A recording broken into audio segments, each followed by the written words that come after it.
and welcome to our first webinar. At the same time, we're going to also be running a Twitter discussion, and what we're hoping is that also you'll be able to feed in your ideas through Twitter, which we'll be able to pick up on. Now, obviously, I'm not tweeting as we nurses tonight. It's a bit beyond my multitasking capabilities to do that.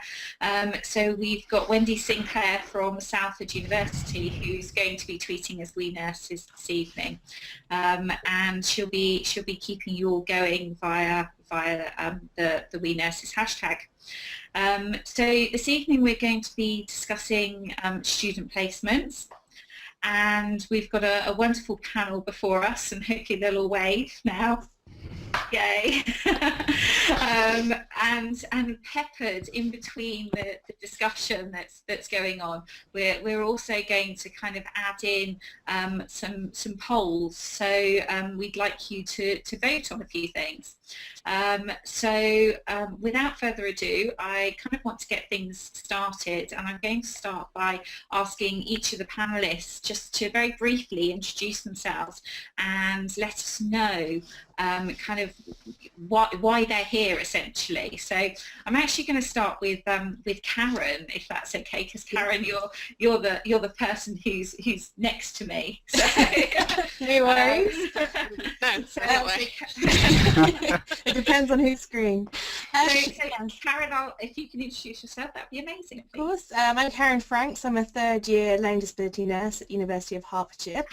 I've also done adult nursing before as a student. I didn't qualify, unfortunately. So I also did an elective placement in the Philippines during last summer. So if you have any questions regarding that, that'd be great. And yeah, pass on to someone else. Thank you, Karen. So next on my list is Nathan. So Nathan, if you could very briefly introduce yourself, please. Yeah, I am Nathan Finnegan. I'm the clinical placement unit manager at the University of Salford. The placement unit, we do all the placements for all the NHS commission programmes, so physio, OT, midwifery as well as nursing. I personally do the ELD nursing placements, and I was the nursing placements administrator for about 6 years. Thank you, Nathan. That's wonderful. Thanks for joining us. And then we've got another Teresa Chin, who actually is a Teresa Chin. It's Nick. So Nick, could you introduce yourself, please? Yeah, sure. I'm Nick G. I'm one of the senior academics at Birmingham City University. I'm also the disability tutor for the Faculty of Health, Education and Life Sciences, and I'm a children's nurse by profession. But the reason I'm involved in this webinar is because my work at the university is strongly linked to student placements and reasonable adjustments that we put in place for those placements. Wonderful, thank you. And last but not least, Kerry. Hello.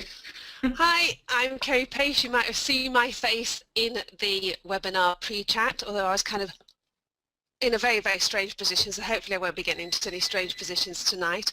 What I do is I support people like Karen on their courses, and their study skills are funded by the NHS bursaries, and that makes me a study skills tutor.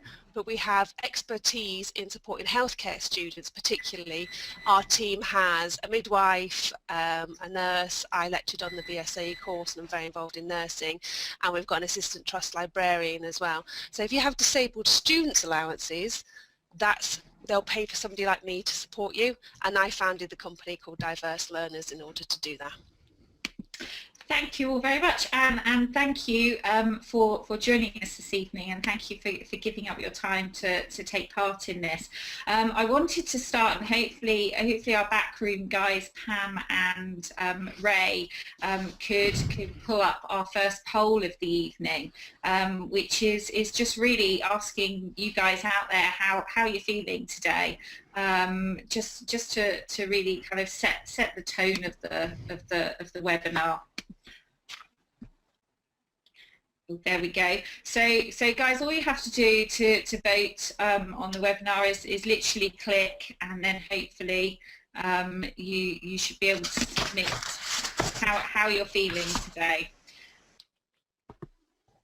So while that's going on, I kind of want And to we move. Oh, there you go, Ray. Yes, sorry.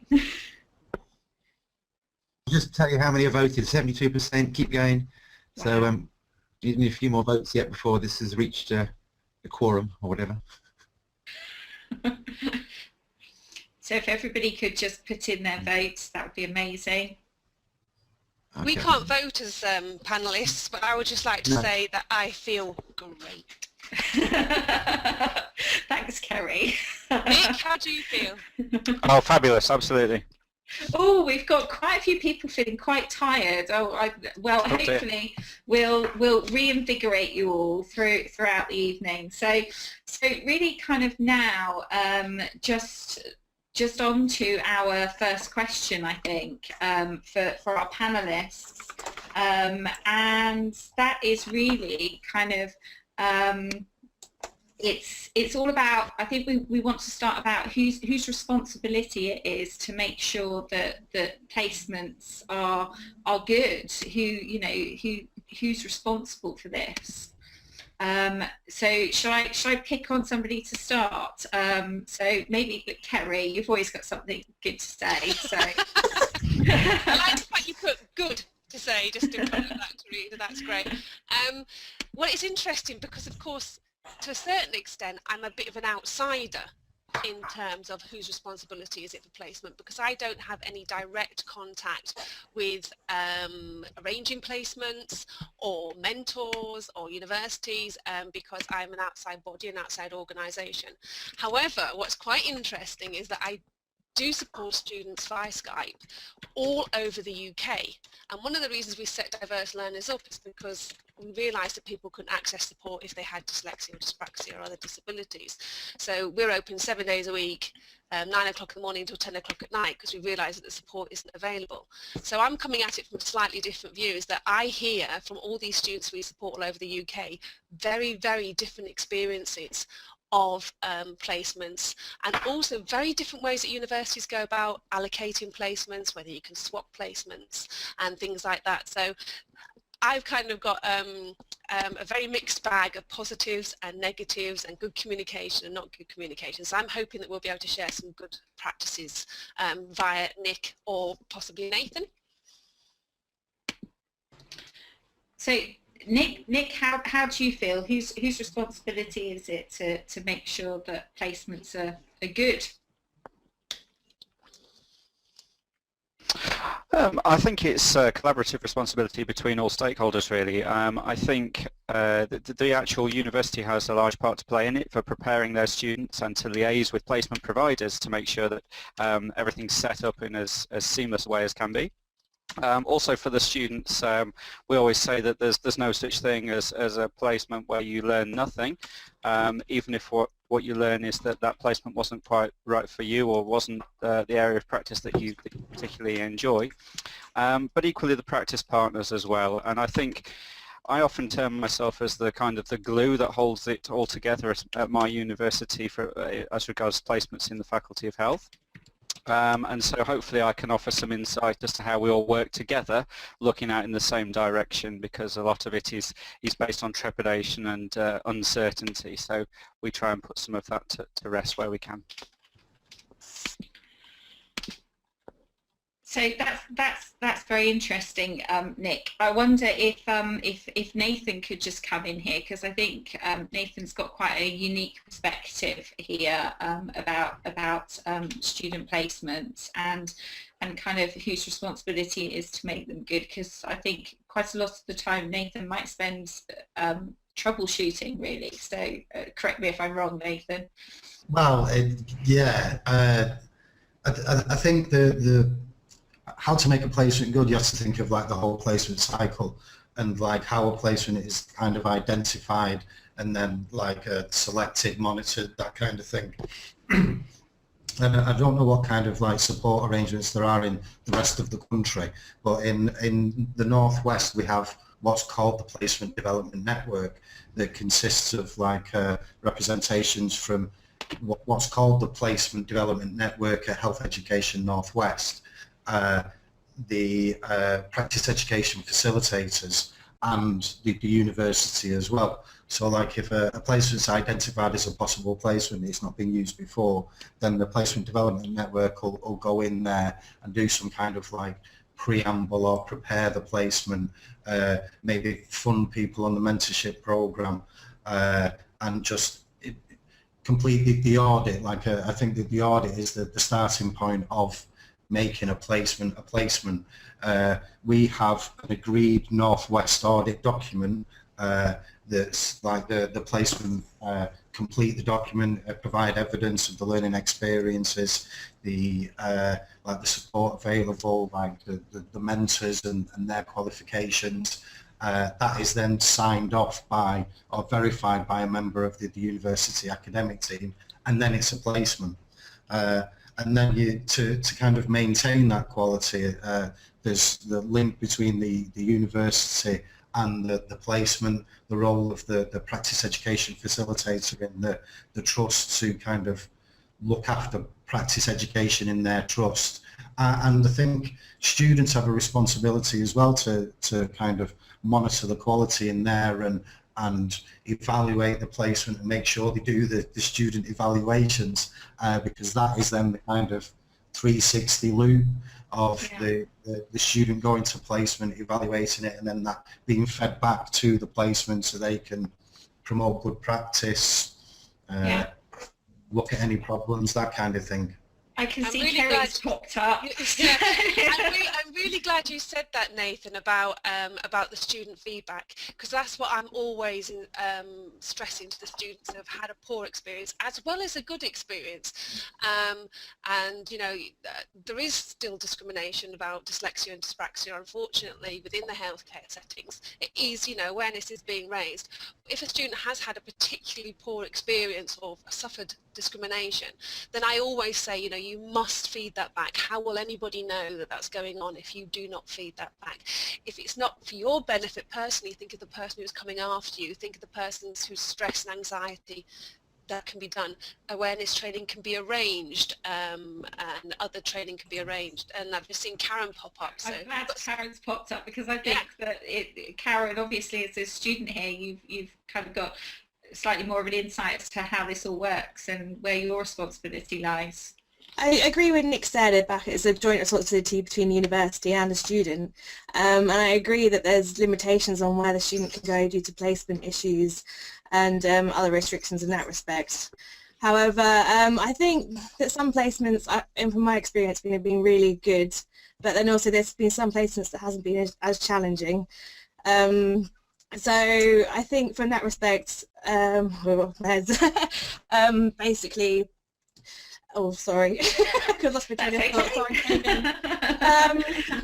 I was going to say, yeah, not as challenging, and I think as a student's point of role, you should actually contact your link tutor or your university and explain to them why you're struggling or what you think that could be improved, or you feel like it's not challenging enough in that respect.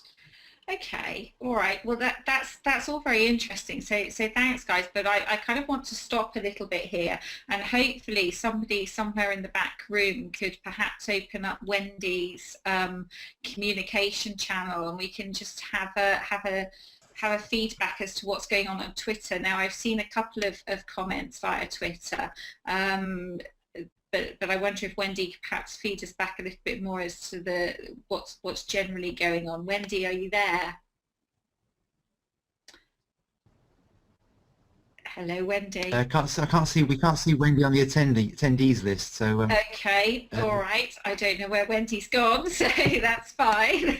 we'll just keep going then. I'm aware that I think I missed a few polls at the beginning, so I think if we can just kind of return to our polls, then we can perhaps ask you guys. I think it's quite important for us to know tonight where you're from. So if you could pop up the where are you from poll, please, guys. Oh, there we go. And if you could all just click where you're tweeting from this evening, that would be amazing. How are we doing on that, Ray? 71% voted so far. Keep voting. See, good practice for May the 7th, this is. Thanks Thanks, Ray. 85%. Oh, I think we'll probably stop there. Lovely. Yeah. Okay. Yeah. And then I think if we can have our, oh, look at that, most of you are in England, a very small amount are in Scotland. There's no Welsh people out there this evening, goodness me. Next So one. if we could hop on to the next poll question, which is, we just want to know who you are. So who's out there this evening? Are you a student nurse, newly qualified nurse, a nurse mentor maybe, educator, or other covers a multitude of sins? I would be another. I could possibly be other too. That's 82% voted. We think we'll nearly there. Stop there. Fab. Okay, so we've got a lot of student nurses out there, and a couple of mentors, and a few kind of educators and lecturers. Wonderful. Okay. All right. Well, it's just nice to know who's out there, and that's given me the opportunity as well just to have a quick look through Twitter. And Hannah Taylor, punk14_Hannah, has said that the trust, mentor, student, and the university all have their parts in making the placement the best it can be. So that's quite interesting. It seems that that's kind of what's come across with the panel as well, so that's great. Pam Sharp has also said, I agree, students have responsibility to evaluate placements, but sometimes it's hard when they're going to be assessed. Why wait till we'll wait till the end. I think that's quite an important part that Pam brings up, that actually it's quite difficult to give feedback, especially if the person you're giving feedback to is going to be assessing you. So maybe you guys could comment on that. Does anybody want to pop up and chat about that? Yeah, I think that's what comes out from a lot of the student evaluations, that there's the kind of tension between having an anonymous evaluation so that you can say what you like, kind of thing, and also putting your name to your comments, and like having that kind of ownership of what you're saying, and that kind of like feeling behind that. I think the other issue about evaluations is like doing them at the end as well. Like you might have, obviously, depending on the length of the placement, if you're on a 10-week placement, then kind of your experiences at the start of the placement, they might have faded, and you might not be able to evaluate them as kind of closely as you would doing if you did the evaluation at the time. I think evaluation is a real kind of hot topic at the moment, and in the Northwest, a new online kind of system's being developed that would allow evaluation as during the placement. So when you do your induction, then the induction kind of evaluation questions pop up, and then you evaluate it there, and then as it goes through, you evaluate each different part of the placement. So that sounds very interesting, Nathan. Is that something that's anonymous, or is that something that the students have to put their names to? It's still in the pilot at the moment, and what the discussions are is it will be up to kind of each institution, or that's the idea at the moment, whether they make their evaluations anonymous, or whether they're named, or whether they are anonymous to the placement, but the university and the PEF and the link lecturer can see who made that comment in case they need to follow anything up. So I think there's going to be various levels of kind of privacy, confidentiality on the naming of the student making the comment. Yeah, Karen, can I just ask you to come in? How do you feel about actually giving feedback about placements? Do you feel that you need to be anonymous? Would that help? Or I think I can understand where that question's coming from, because when at the end of the day they're signing off your placement document, and you I hate to say the word, but you sort of like play the game, you try to please them to make sure that everything's fine, and to do a survey at the end, which they get a feedback from, and also your name's on it, in an NHS trust, your name can be passed around. So I think it's fine. You find it hard in that respect, because in the next ward they'll go, oh, you know, that's that student, they gave us a bad feedback, and that was so anonymous would probably be a lot better and help students actually say what they want to say rather than hold back. Yeah. Okay. All right. So that's obviously quite an interesting thread of conversation. I can still see that it's going on a little bit in Twitter still. Now I'm just going back to the questions that we had scheduled. Really, I kind of want to explore kind of how can you get the most out of a placement. So you know, what can you do to make sure that you get the most out, or if you're a we'll start with you, Karen, actually, sees you're up. Sorry, I don't mean to put you in but sees you're there. So what can you do to actually get the most out of a placement? Firstly, I speak to my peers who've been on that placement before and see what they've done. And then secondly, speak to your mentor, because they're full of knowledge. So go find out what else they can do, go visit. Obviously, from LD point of view, we go and spend a day with different people from multidisciplinary teams. So from an acute point of view, go spend a day with a physio, or just go try and learn, because obviously when you qualify, you won't have the chance to just go off the ward and take in all the knowledge that you can from other professionals.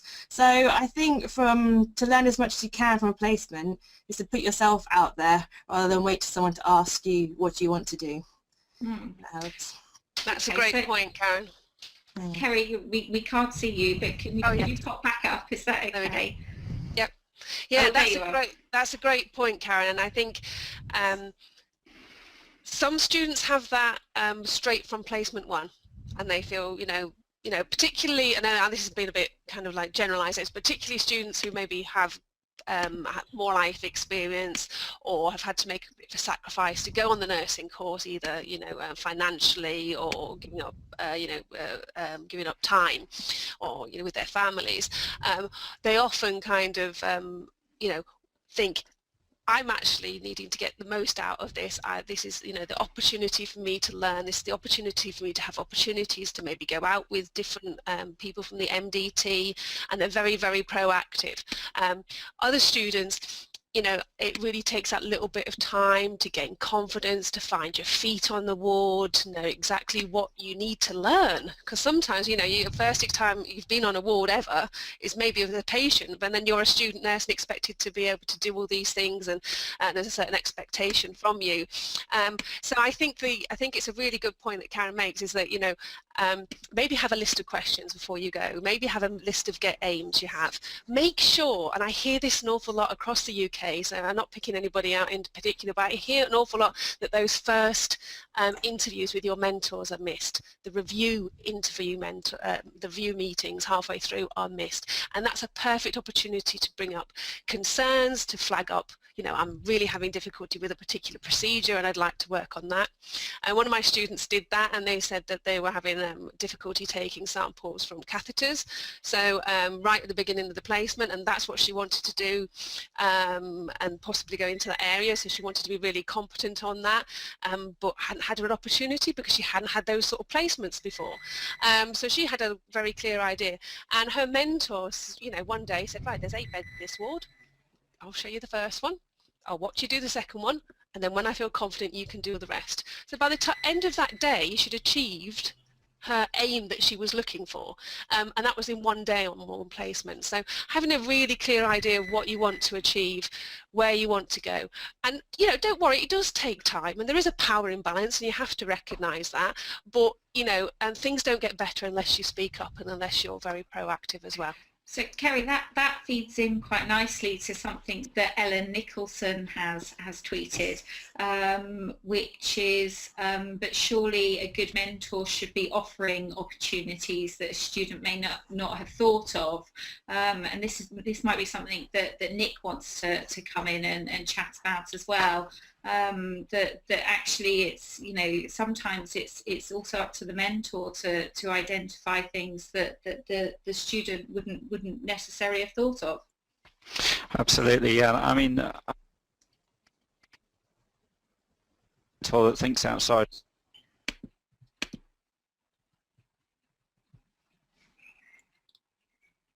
I think I've lost. You're breaking up, Nick. Unfortunately, we appear to be experiencing problems with Nick's audio at the moment. So perhaps we can bring in Nathan and see what he thinks about, you know, the mentors supporting student nurses. Yeah, well, not being a student nurse yourself and never done a placement, I wouldn't really know. But from what I can gather, kind of thing, the most important relationship is between the student and their mentor, and like it depends whether the placement is kind of set up for that. But a lot of placements are set up for what we call the hub and spoke model, with like arranged kind of spokes, or like experiences that every student on that placement will get, like on like a hospice, for example, going with the Macmillan nurses or with a pain team, that kind of thing.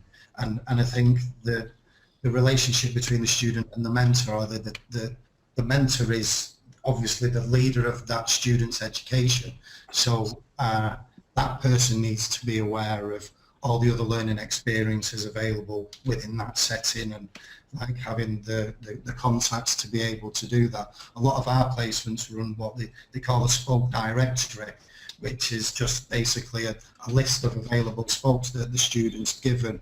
Or, well, some mentors arrange the spokes for the students, some mentors give them the spoke directory and say, arrange your own spokes, kind of thing. That's fantastic, Nathan. Thank you. And I think, I mean, remembering back to my own student days, I certainly remember that you know, the most interesting placements and the most placements that I learnt from were those that challenged me the most, and where the mentors were really quite challenging and sent me here, there and everywhere, and it was certainly a lot more exciting. Kerry, you've popped up. Did you want to say something? Well, I just wanted to pick on Nathan's point about that really important relationship between the mentor and the student. I get the crisis sometimes when the student and the mentor have had a personality clash or have a misunderstanding, and what we try and do is prevent it from coming to crisis by giving some of the students some advice and some tactics on how to address the issue and how to do it. One of the tactics, and I deliberately couldn't point this one out, and I'd be interested to know what Twitter says, so if somebody can tweet this out, that would be great, is you don't have to be with your mentor all the time. So often if your mentor's on a night shift and you're not on, there is quite a lot of my students have had issues with their mentor and haven't had that good relationship that Nathan says is so vital, have actually then kind of buddied up with a sub-mentor, if you like, somebody who then takes on that mentor role because they've got a better rapport or a better understanding. Maybe they're learning the way they like to learn, and the way the mentor likes to teach is very similar, and so therefore the mentor makes a lot more sense to them. So you do have to do a certain percentage of shifts with your mentor, and your mentor does have to sign you off. However, there are, you know, that one of the tactics that some of our students have used, particularly when they've had a discrimination issue or a bad experience, has been to have another member of staff act in that kind of teaching role. And of course that's what the guidelines tell us. We're all lifelong learners. We all should be teaching. You know, as nurses, you should be teaching other people. So I'd be interested to know what other people think of that as a tactic. And just sorry, on the point of mentorship, yeah, like obviously there's the 40% that like is written in the standards for education, but a reading of that is direct or indirect contact with the mentor, and how much of that 40% needs to be the student stood next to the mentor. And there are different kind of mentorship arrangements that are used across the board. Like team mentorship is becoming more and more used in our circuit, in that there's the one named mentor, but actually the student is mentored by X number of people on X number of shifts, and like that's become, like I say, it's becoming more, and especially with like the more prevalent use of long days, and then some students not doing that, and those kind of issues, like a team mentorship approach is becoming more used. So I think some of these thoughts are being echoed throughout Twitter. So Uni Skills has said that working with others stops you becoming a clone of one practitioner, which that makes an awful lot of sense to me. Zoe Hendricks, I'm hoping I'm saying that right, Zoe, says that working with other nurses other than your mentor often gives insight to other areas of the ward.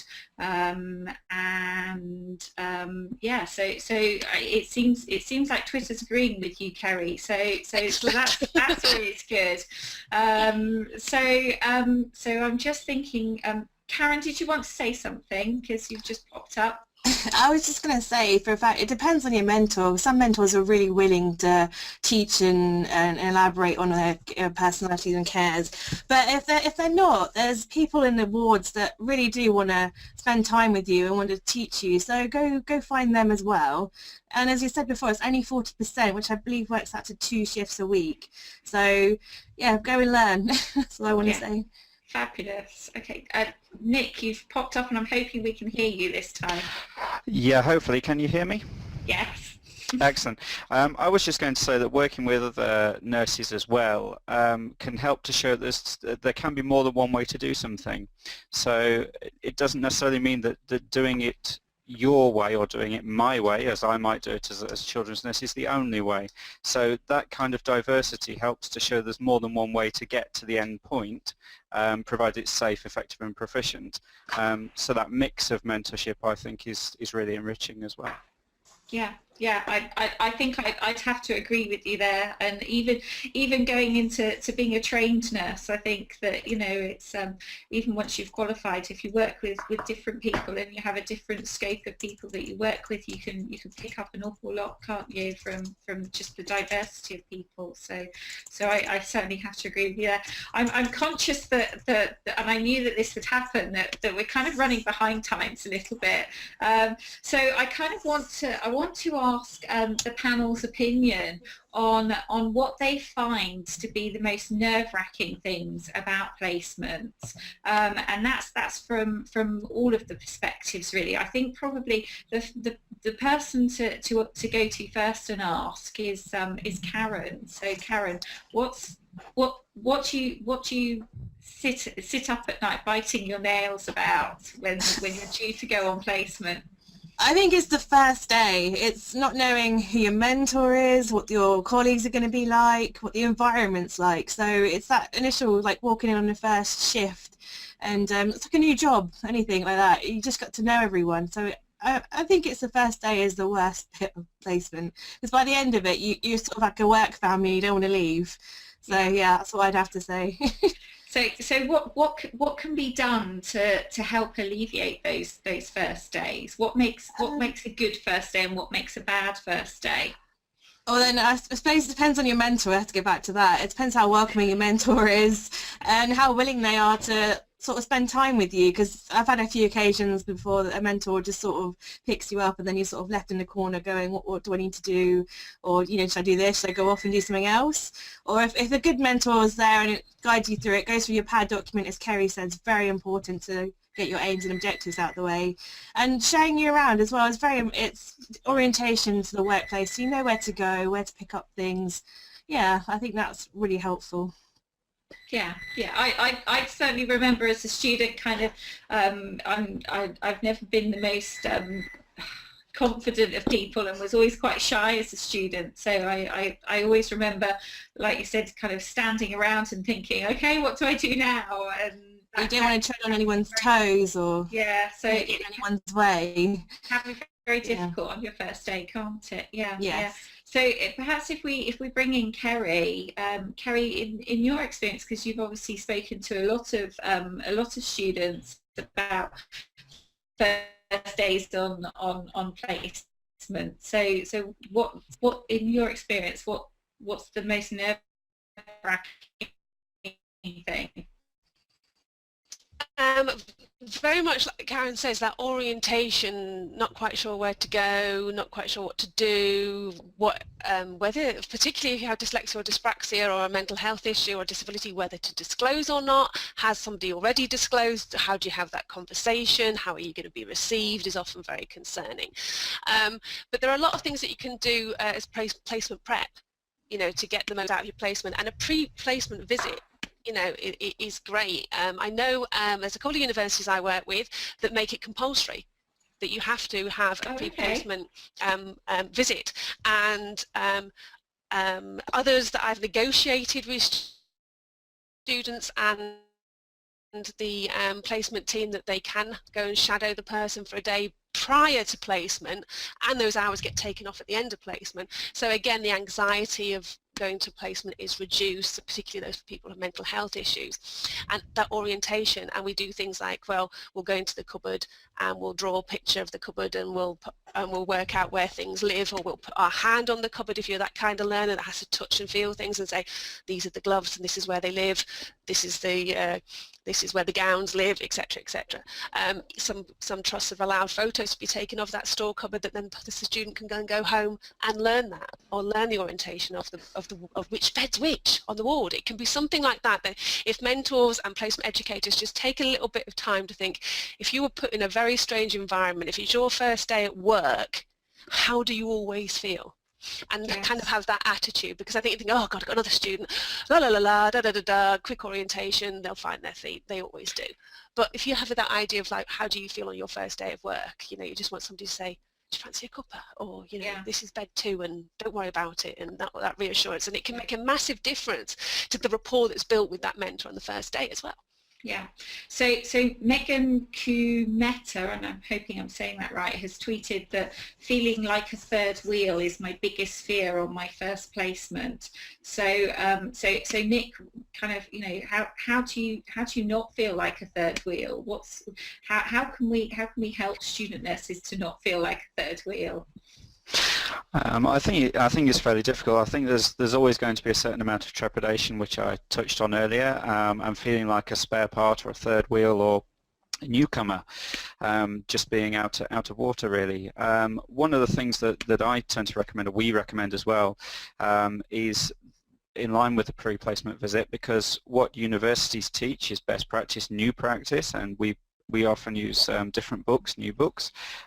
We ask students to go and learn if there's anything in particular that ward or unit wants them to know, or a particular way of practice. For example, different units use different pain scores, to put it in a very crude and brief way. So to learn the pain score that you're going to be using in that particular setting, rather than the one you may have just used at university. So things like that quite help. Quite a bit. We always advise students to actually talk to their mentors, talk to their colleagues, and remind students that it's okay not to be okay. Everybody has that trepidation, and to actually talk to your peers. When we're teaching at university and we're running any sort of lecture, we always have the situation where we say, if somebody raises their hand and raises a question, you'll visibly see the rest of the class relax and think, oh, that's great, because it wasn't just me wondering that question. So it's that same thing. It's okay to ask. There's no such thing as a silly question.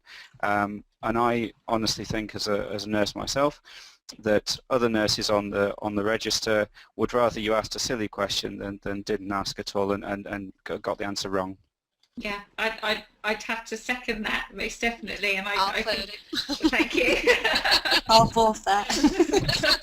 That's good then. So there's no such thing as a silly question, and it's sometimes it's the hardest question to ask, isn't it? But most certainly we've all asked them, so that's great. So kind of moving on a little bit more, and I want to bring in the next poll question, if that's okay, Pam and Ray. And so the next poll question is, we want to ask everybody out there if you've ever had a poor experience of student placements. Now we don't just want to ask the students out there, we also want to ask the the nurse mentors or the educators out there if they've ever had a poor experience of student placements. We're going to put that up in a minute, but just in the meantime, can we just get this one, because Just for, Sorry, Ray, did I miss that one? I missed that one, but can we just really there? Just get it, and then we'll get that one. Yeah. So if we can ask this one first, which I missed earlier, I do apologise. Are you tweeting during this webinar? So yes, no, maybe. I'm not quite sure whether maybe would be, but 9% of you said maybe. So we'll get, put a tweet in and make it a yes. Yes, exactly. So it's nice to see they wondered whether nursing was for them and whether their dyslexia would get in the way. Please, can we have thoughts on that? Yes, definitely. I mean, there was another student called Dan as well, the double N, who was saying, do I disclose my dyslexia? Should I get identified in case it counts against me? Dave Cleland on Twitter is talking, and then and Heather Loveday is also talking about identifying students with SPLD and how to cope. So, in true Blue Peter style, here's some I prepared earlier. So what I'm going to do is hopefully I'm going to show my screen, and this is all going to work swimmingly. And I've just prepared a few resources in terms of this is for everybody should know about, and then I'll look at particular things that I've done with particular students that can help. So I'm going to show my screen, and hopefully you will be... I've got no idea if anybody can see this, but I'm just hoping. What I'm showing now is the RCN publications. I don't know who's crashed. I think somebody has we're seeing that. crashed through the house. Sounds like my house constantly as a person with dyspraxia with a dyspraxic daughter. So here's the RCN publications. These are much underused. I was at the RCN Education Conference doing a couple of presentations there recently, and there was a whole thread about dyslexia and supporting dyslexic nurses and those with dyspraxia as well. And in every single slideshow, these two documents were on. I've put the links at the bottom as well. I'll make sure that Teresa gets these for the post-chat thing that we do on We Nurses. So this has got a wealth of information.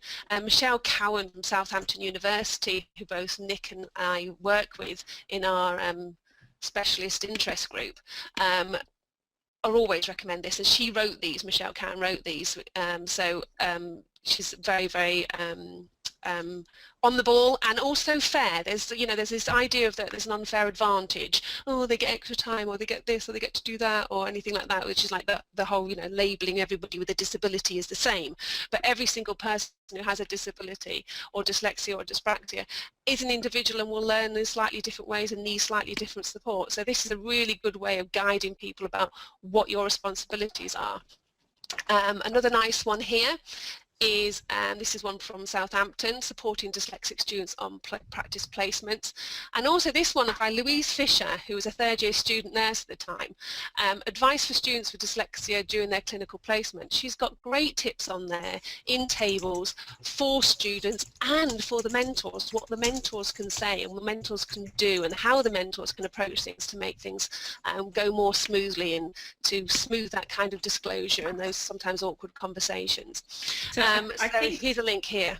Kerry, I think that's quite an important part actually, is that it's it's not just the student who has dyslexia or dyspraxia or similar that needs to be aware of these things, but actually practice mentors as well to be aware of kind of how they can help students.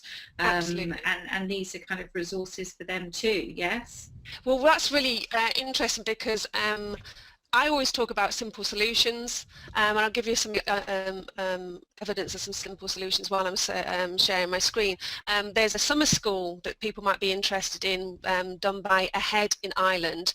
I can get Teresa the links, and it's particularly for placement practitioners, supporting students, healthcare students who have disabilities and the reasonable adjustments. I'm running one of the workshops there, and it's something that I'm always asked about, and I've actually called it Some Simple Solutions. That's what I've called the workshop, because there really are, there's this idea that, oh, we need special help, but also this is kind of like the adjustments and the techniques, I'm sure Nick will back me up here, will and Karen will back me up too, don't have to be advanced, and they're just good for everybody. You know, Absolutely. they don't have to be, oh, because you have dyslexia you have to work this way. It's just great for anybody who learns in a multi-sensory way, and that's the way we learn, through seeing it, saying it, doing it, and hearing it. So here's a little address book here, without the name and address bit, but it's labelled A to Z down the side. Great for putting abbreviations in, drug names in, new vocabulary for your placement, and again, having a bit of prep before your placement. If you're going to a cardiology placement, have a look at the vocab you might be losing. You know, look at the abbreviations you might be using. That's an amazing tip for everyone, Kerry. That's I'm contemplating running out and buying one right now. That's an amazing tip. I never thought of that. That's fabulous. A friend of our students has tuned in. We sell these in our student shop. Well, there you go. Okay. What's great about this is that, you know, you can write big or small, and it's not confined. And also, if you have dyslexia and you struggle maybe with some letter sounds that sound the same, if pneumonia can live under N, because it sounds like it's pneumonia, and also it can live under P, because it's actually PN, the start of pneumonia. So again, you can put them where you think they live, and then have a little indicator saying, oh, you need to go here. Now, this one was made by one of our students who is training to be an occupational therapist, and that's about hand size, and she got so fed up with trying to remember all the abbreviations that she just scaled them down, laminated them, put them on a key hook, and keeps them in a pocket. And it's a great thing for, you know, nobody can remember the abbreviations. Different abbreviations, you know, mean different things. I mean, I've been involved in the deaf world, and the BDA is the British Deaf Association, the British Dental Association, the British Dyslexia Association. So even the same letters can mean different things. So this is something that they created, and that's great for everybody as well. And then this is something for handover. This was with a mental health nurse, cripplingly has social anxiety, dyslexia and dyspraxia, and was crippled by the thought of doing handovers. So we did a lot of kinesthetic practice, visual practice, and touching your finger, so you know you have 4 points on each finger so you don't forget what you're saying.